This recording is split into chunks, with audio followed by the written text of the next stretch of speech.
Hello everyone, हमारे YouTube channel अध्ययन समय में आपका स्वागत है। आई होप आप सभी अच्छे होंगे।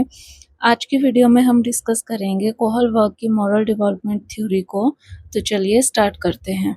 मॉरल डेवलपमेंट कोहलबर्ग थ्योरी, जिसमें कि कोहलबर्ग ने मॉरल डेवलपमेंट को 6 स्टेजेस में डिवाइड किया है और उन 6 स्टेजेस को फर्दर 3 लेवल्स में डिवाइड किया है।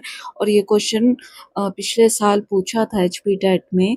तो चलिए अब हम देखते हैं कि कोहलबर्ग जो है कौन से कंट्री से बिलोंग करने वाले साइकोलॉजिस्ट हैं। तो कोहलबर्ग अमेरिका से बिलोंग करते हैं, अमेरिकन साइकोलॉजिस्ट हैं और assessed moral reasoning by posing hypothetical moral dilemmas and examining the reasoning behind people's answer।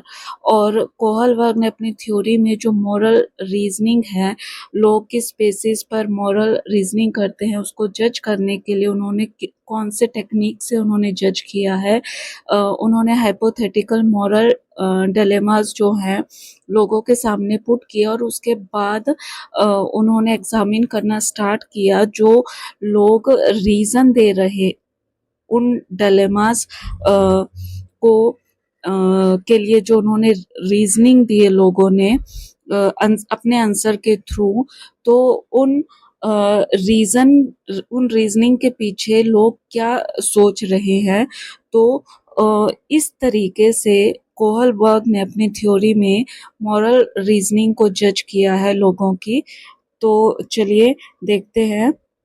Using story telling technique he conducted many studies on children. तो उन्होंने basically story telling technique का use किया है ये जानने के लिए कि बच्चे किस तरह से मॉरल रीजनिंग करते हैं। उन्होंने बच्चों पर बहुत सारे स्टडीज़ किए। The stories of his studies usually revolve around some kind of moral dilemmas. तो जो भी स्टोरीज हैं, जो स्टोरी टेलिंग टेक्निक उन्होंने यूज़ की है, तो जितनी भी स्टोरीज उन्होंने यूज़ की तो उन स्टोरीज में कुछ ना कुछ उन्होंने मॉरल डिलेमा पुट किया है। और जो स्टोरी है वो मॉरल डिलेमा के अराउंड रिवॉल्व करती है। Then at the end of every story he used to ask some questions. और फिर स्टोरी ख़त्म होने के बाद वो कुछ क्वेश्चंस करते हैं बच्चों से from the participants children and analyzed their answer for underlying reasoning. और उनके आंसर को एनालाइज करते हैं, आंकलन करते हैं उनके आंसर का कि जो आंसर बच्चों से उनको मिल रहे हैं स्टोरी के एंड होने के बाद, तो उनकी रीजनिंग जो है उन आंसर्स के थ्रू वो एनालाइज करने की कोशिश करते हैं। Based on his studies he propose that moral development consist of 6 stages and this 6 stages can be further grouped into 3 levels. तो इसी बेस पर ये जो hypothetical moral dilemma story telling technique उन्होंने जो यूज़ की, इस बेस पे उन्होंने स्टडी किया बच्चों को।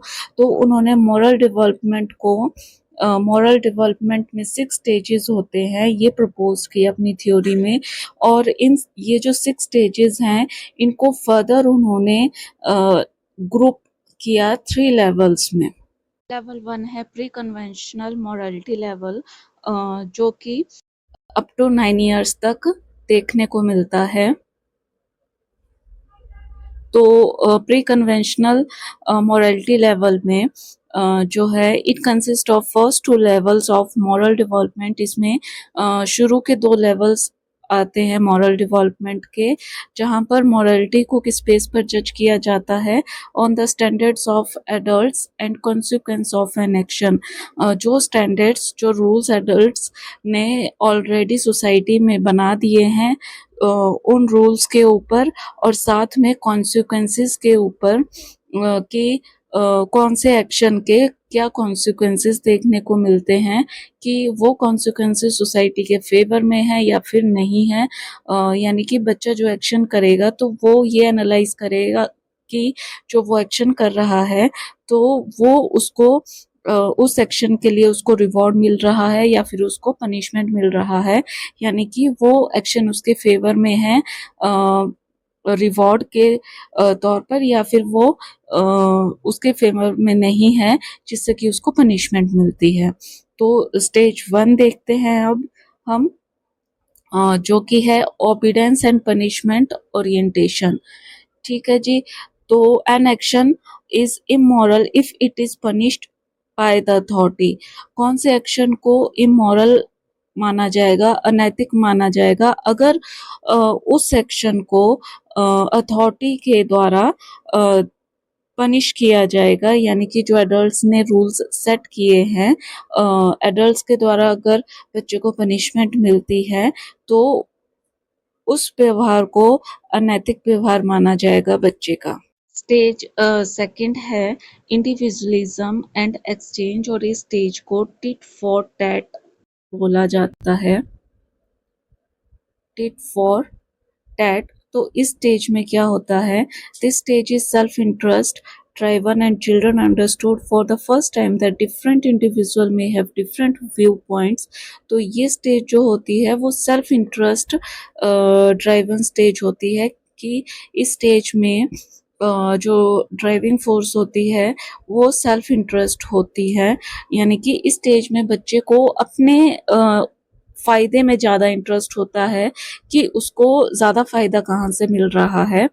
देन जो बच्चा है वो ये अंडरस्टूड करता है पहली बार कि अलग अलग पर्सन के जो है अलग अलग व्यू पॉइंट होंगे। An action is considered morally correct if it is in the best interest of the individual।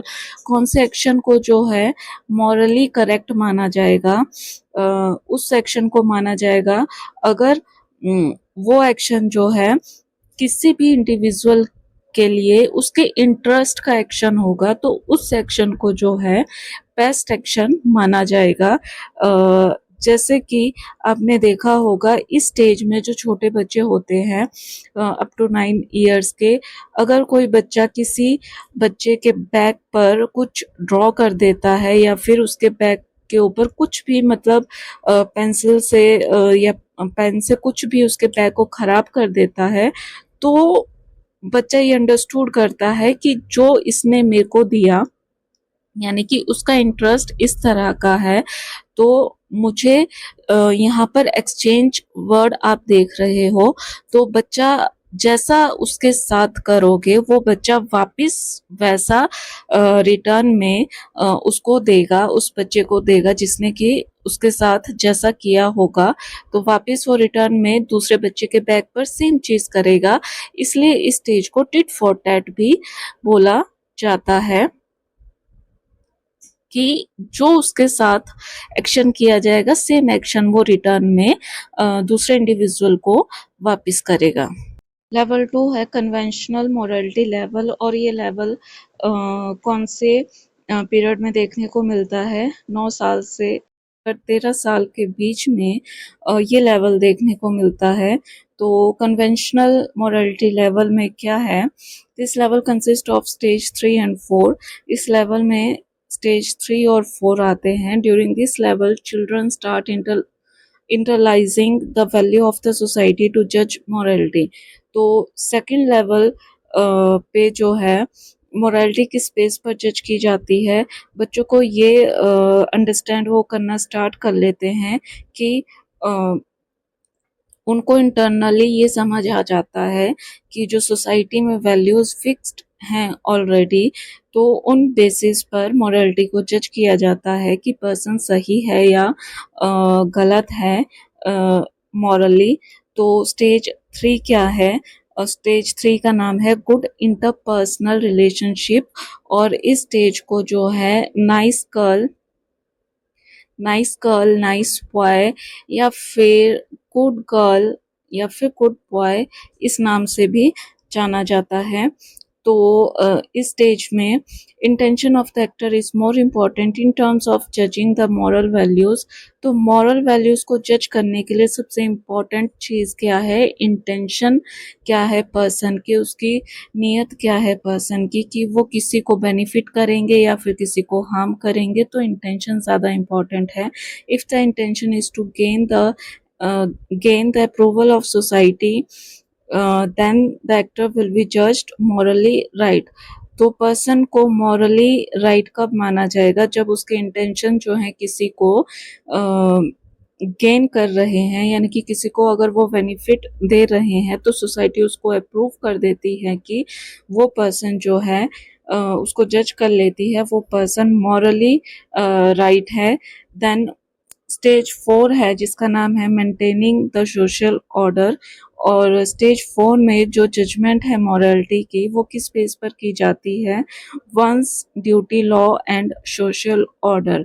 Person की क्या ड्यूटी है, यानी कि उसके जो कर्तव्य क्या है, किसके लिए उसको ड्यूटी क्या बनती है, अपने पेरेंट्स के लिए, अपने फैमिली के लिए, सोसाइटी के लिए उसकी क्या ड्यूटी बनती है, उस बेस पर उसकी मोरालिटी को जज किया जाता है।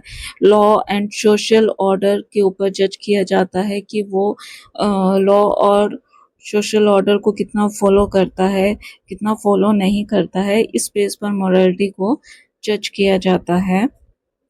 लेवल 3 है पोस्ट कन्वेंशनल मोरालिटी लेवल, और ये कौन से स्टेज पर देखने को मिलती है, एडोलोसेंस से अप टू एडल्टहुड में ये स्टेज देखने को मिलती है, ये लेवल देखने को मिलता है। तो पोस्ट कन्वेंशनल मोरालिटी लेवल में जो है स्टेज 5 और स्टेज 6 आ जाते हैं मॉरल डेवलपमेंट के। तो according to Kohlberg, very few people are able to reach at this level. Individual judge morality based on basic human rights and justice. तो कोहलवर्ग के अकॉर्डिंग लेवल 3 में बहुत कम लोग पहुंच पाते हैं, और जो पर्सन जज करता है मोरालिटी को, किसी पर्सन की मोरालिटी को जज करने का बेस क्या है पोस्ट कन्वेंशनल मोरालिटी लेवल में, कि ह्यूमन के राइट्स और जस्टिस उसके फुलफिल हो रहे हैं या नहीं, यानी कि ह्यूमन के बेसिक राइट्स और उसको जस्टिस मिल पा रहा है या नहीं, इस बेस पर मोरालिटी को जज किया जाता है। स्टेज 5 जिसका नाम है social contract and individual rights, इस स्टेज में इन दिस स्टेज इंडिविजुअल और child understands that different people and community may hold different views and laws of the society are not rigid and should be changed with the change in the time and need of the society। तो इस stage में person या फिर बच्चे को ये समझ आ जाता है कि अलग अलग लोगों के और अलग अलग कम्युनिटी से बिलोंग करने वाले लोगों के, अलग अलग कम्युनिटी के जो हैं अलग अलग व्यू पॉइंट होंगे, और साथ में अलग अलग कम्युनिटी के अलग अलग लॉज होंगे, और जो सोसाइटी के लॉज हैं वो रिजिड नहीं है, यानी कि फिक्स्ड नहीं है, उनको जो है चेंज किया जा सकता है टाइम के साथ, और सोसाइटी को के नीड के अकॉर्डिंग जो है लॉज को चेंज किया जाना चाहिए, जो कि सोसाइटी के वेलफेयर की बात करे। तो इस स्टेज में ये समझ आ जाता है कि आपके जो बेसिक राइट्स हैं, बेसिक जो राइट्स हैं वो ज़्यादा इम्पोर्टेंट है, इसलिए जो लॉज हैं वो रिजिड नहीं हैं। 6 स्टेज है लेवल की यूनिवर्सल प्रिंसिपल। इस स्टेज में इंडिविजुअल जज morality of the actor based on some universal principle. इस स्टेज तक पहुंचते पहुंचते इंडिविजुअल जो है मोरालिटी को किस बेस पे जज करता है, कुछ यूनिवर्सल प्रिंसिपल्स पे जो कि यूनिवर्स में पहले से बने होते हैं, और जो that transcends beyond the societies rule and regulations. और ये जो प्रिंसिपल हैं वो सोसाइटी के रूल्स और रेगुलेशंस के पहुंच से परे होते हैं, और जो ये यूनिवर्सल प्रिंसिपल्स हैं ये किसके लिए बनाए गए होते हैं, वेलफेयर के लिए, सोसाइटी के वेलफेयर के लिए, ह्यूमंस को उसका राइट मिले, ह्यूमंस को जस्टिस मिले, यानी कि पूरी मानव जाति के लिए ये यूनिवर्सल प्रिंसिपल्स बनाए होते हैं, जो कि लोगों को जिसमें कि सोसाइटी के रूल से ऊपर रखा जाता है, ह्यूमंस के राइट्स को और जस्टिस को और यूनिवर्सल प्रिंसिपल इस स्टेज में पहुंच जब इंडिविजुअल पहुंच जाता है तो वो जो है लोगों के राइट्स और जस्टिस के लिए लड़ता है, चाहे उसके लिए उसको सोसाइटी के रूल्स और रेगुलेशंस के अगेंस्ट ही क्यों ना जाना पड़े, उसके लिए जो है सबसे ऊपर राइट्स और जस्टिस को प्रोटेक्ट करना होता है, ह्यूमंस के राइट्स और जस्टिस को प्रोटेक्ट करना होता है और उसको प्रोटेक्ट करने के लिए वो अपनी जान को भी जोखिम में डाल देता है। तो सिक्स स्टेज में जो है मोरालिटी को इस स्पेस पर जज किया जाता है जब पर्सन जो है दूसरे लोगों के राइट्स और जस्टिस के लिए फाइट करता है, सोसाइटी के रूल्स और रेगुलेशंस को ना मानकर भी। आज की वीडियो में हमने कोहलबर्ग की मॉरल डेवलपमेंट थ्योरी को डिटेल में डिस्कस किया। कोहलबर्ग अमेरिकन साइकोलॉजिस्ट है और उन्होंने मॉरल डेवलपमेंट को जज करने के लिए जो है स्टोरी टेलिंग टेक्निक का यूज किया है, जिसमें कि हाइपोथेटिकल मॉरल डायलेमा पुट करके चिल्ड्रन से क्वेश्चन पुट करके देन उनके आंसर्स को करके जो है उनकी मॉरल डेवलपमेंट को जो है 6 स्टेजेस में डिवाइड किया हुआ है और इन 6 स्टेजेस को जो है 3 लेवल्स में ग्रुप किया गया है। तो जो फर्स्ट लेवल है वो है प्री कन्वेंशनल लेवल, जिसमें कि मोरालिटी को किस बेस पर जज किया जाता है, कॉन्सिक्वेंसेस ऑफ एक्शन के बेस पर जज किया गया है कि बच्चा जो है मोरालिटी को किस बिहेवियर को जो है मोरालिटी के बेस पर सही मानता है, जिस एक्शन से उसको रिवॉर्ड मिलेगा और जिस एक्शन से पनिशमेंट मिलेगा तो वो चीज़ उसको सही नहीं माना जाता है मोरालिटी के तौर पर उसके बिहेवियर को। देन जो स्टेज और इसको रिवॉर्ड या पनिशमेंट की स्टेज भी बोला जाता है, जो फर्स्ट स्टेज है। और जो सेकंड स्टेज है वो है इंडिविजुअलिज्म एंड एक्सचेंज, जिसको कि टिट फॉर टैट भी बोला जाता है। इस स्टेज में जो है वो जो कॉन्सिक्वेंसेस उसको एक्शन के थ्रू मिलेंगे वही कॉन्सिक्वेंसेस वो सामने वाले पर्सन को भी वापस उसको एक्सचेंज में देगा।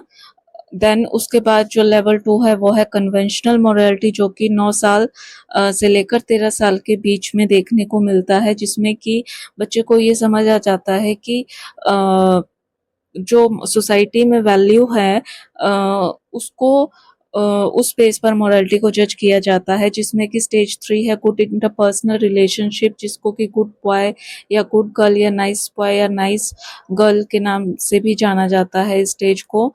और इस स्टेज में जो है इंटेंशन मैटर करते हैं और इंटेंशन के बेसिस पर जो है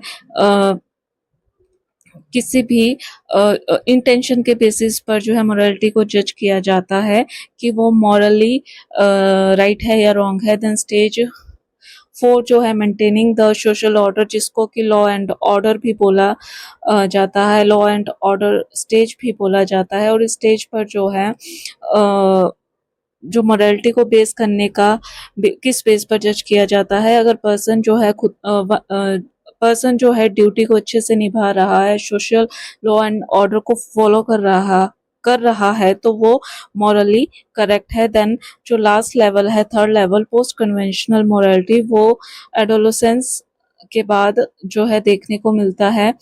तो इस लेवल पे जो है बहुत कम लोग पहुंच पाते हैं। और जो पोस्ट कन्वेंशनल मोरालिटी लेवल है, इस लेवल में जो है मोरालिटी को किस बेस पर जज किया जाता है, जब पर्सन जो है खुद को छोड़कर दूसरे लोगों के राइट्स और जस्टिस के लिए लड़ता है, सोसाइटी से भी लड़ता है वो लोगों के राइट्स और जस्टिस के लिए, यानी कि वो सोसाइटी के वेलफेयर के लिए जब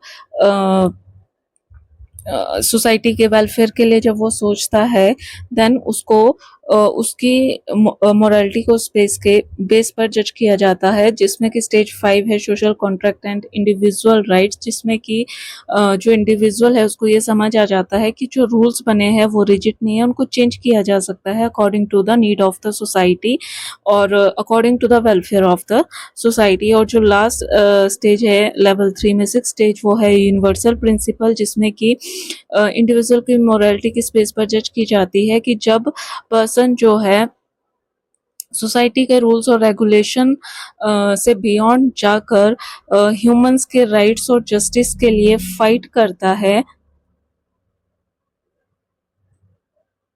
देन उसकी देन उस स्पेस पर उसकी मोरालिटी को जज किया जाता है। आई होप आपको मेरी वीडियो अच्छी लगे और आपको मेरा एफर्ट भी अच्छा लगे और आपको मेरा कंटेंट भी पसंद आए।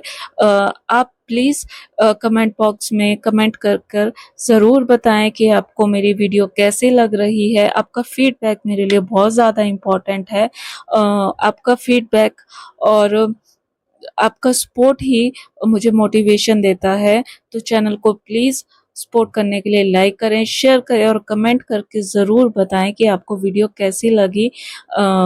Thank you.